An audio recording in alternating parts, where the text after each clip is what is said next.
Oh, look who's here bright and early. Even on the first slot of the day.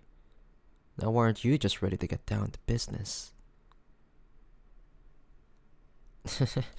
Well, first off, how were those treats? Sugars always perks me up.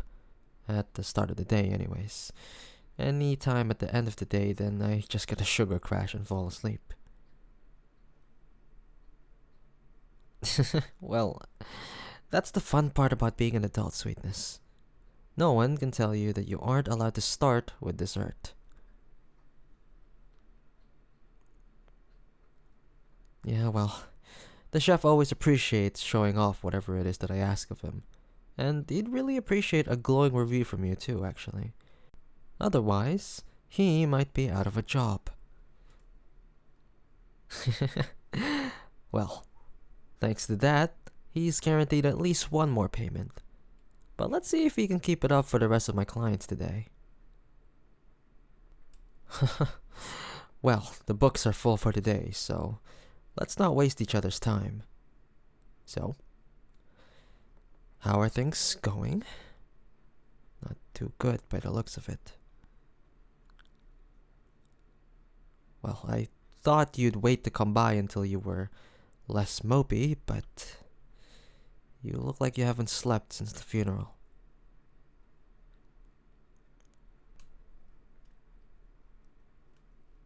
Honestly, you're quite impressive.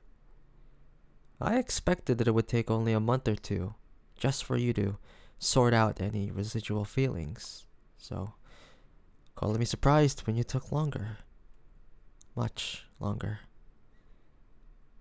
Has their family been tearing your house apart for their belongings or anything at all that they left behind?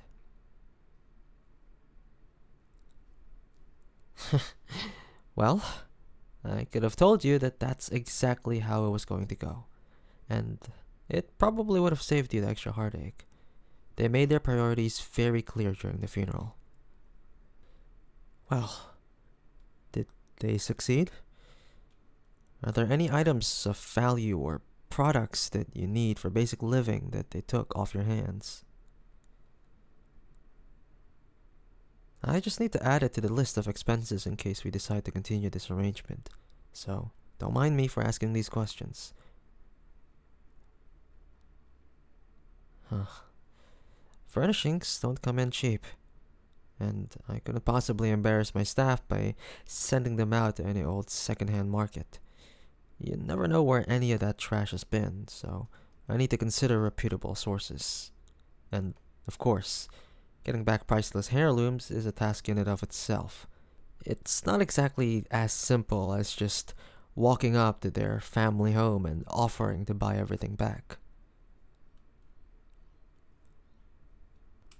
Oh, honey. Money isn't the issue.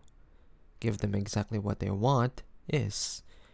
I see no reason to reward them for causing you needless grief, especially while you're still trying to get back on your feet. So, I need to take a different approach.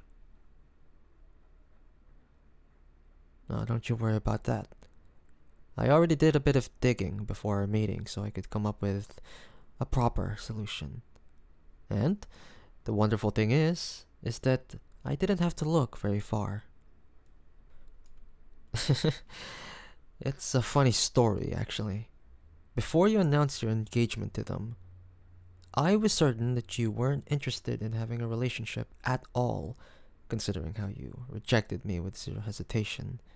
So, when you told me, I had to know what sort of person could get past those barriers that you set up for yourself. Yes, that does mean that I did a lot of digging regarding your previous partner. Look, it was mostly for your sake, of course, okay? Knowing how they plan to provide for you, I wanted to get everything right. That I didn't want to overlook anything. The supplemental payments I sent had to be calculated around that, after all. Well, yes. I was a little surprised that they were considering working for one of the local manufacturers until I found out that their parents have been employed there for several years. I suppose that they assumed that it would have been easier at the time, you know, getting hired considering how they had references. Oh, well, about that. Unfortunately, due to some circumstances, their favor wasn't exactly favorable. They never even had the chance to apply. You see, manufacturers like those tend to hire based on current demand. So, during wartime, there's more positions available. But as conflicts die down, there's less need for those extra positions. Well, I am something of a businessman myself. I know these businesses very well.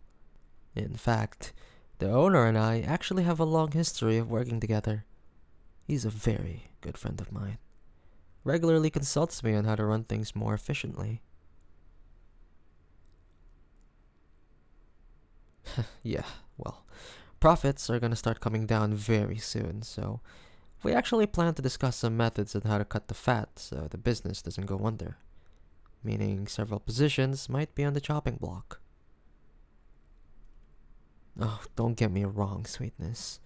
Both of us value hardworking employees who have positive attitudes, especially if they value the same things that the company does. But there won't be room for anyone who would tarnish our reputation by making fools of themselves in public. And when you have no place acting as the face of our brands, then well, you get cut.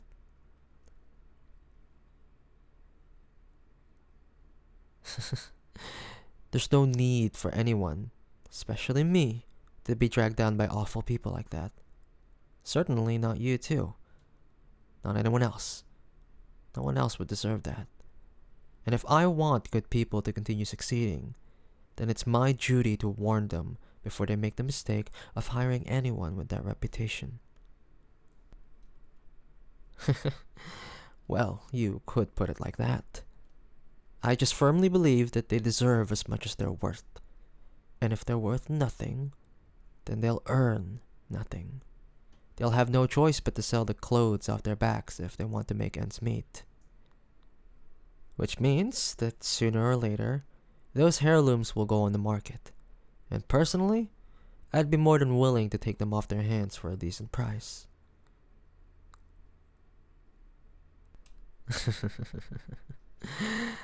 It's never about the money, sweetness. It's about ruining people who have done more harm than good.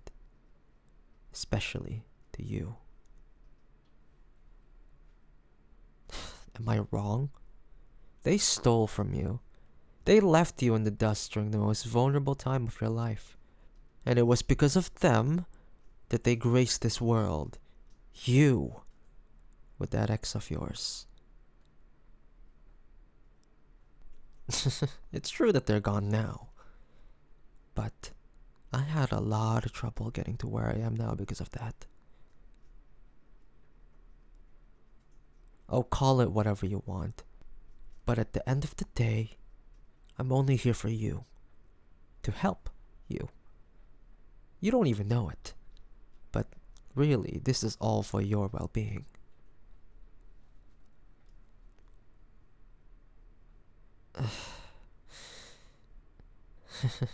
I know. I know. This is why you don't love me. Like you love them. But do remember, this isn't a personal matter. It's business. There's no point treating this as a simple favor.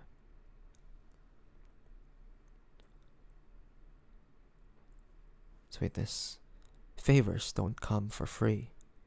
I don't mind helping out a loved one when they need it. But if you want to make this transactional, I'm willing to take that route as well. All those things you want back aren't free for me. So, they won't be for you. We are going to be setting up a payment plan for you. Anything that I purchase for you adds to your debt, be it necessities or anything miscellaneous. And the less you pay me back, the longer you'll be in my debt. Yes, indefinitely. It could be forever for all we know. And that just means more time spent together.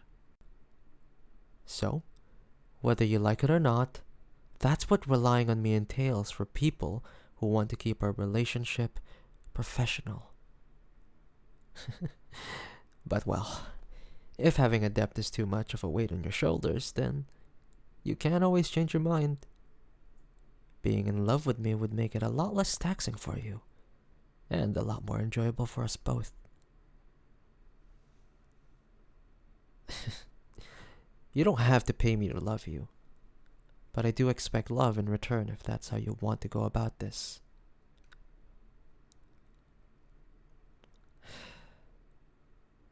I'm not happy making you pay for anything. But, sweetness,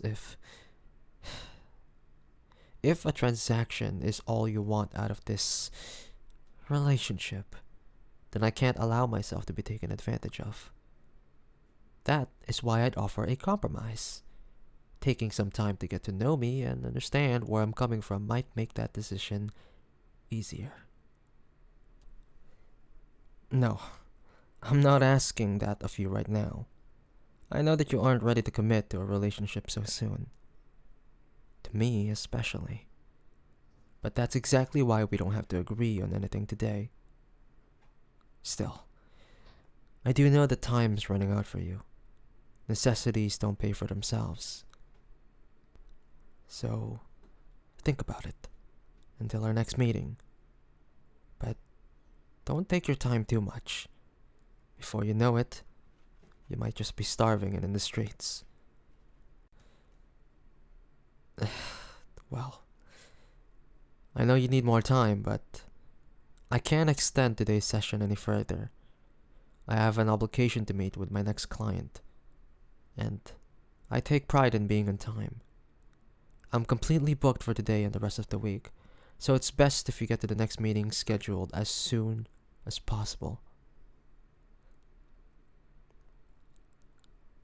Oh, yes, I do love you, but with you always declining, you're not quite my loved one. I make time for my loved ones, but you are part of a professional relationship. That is what you stated. So I'm afraid you can't have it both ways. There's no winning or losing here. At the end of the day, I want us both to be happy with whatever decision that you make.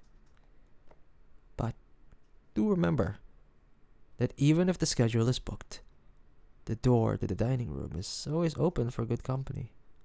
I'm sure the scheduler can give you good meal times if you just ask. I do hope I see you again soon, though, through whichever avenue you choose. Well, it has been a pleasure having you here. Until next time.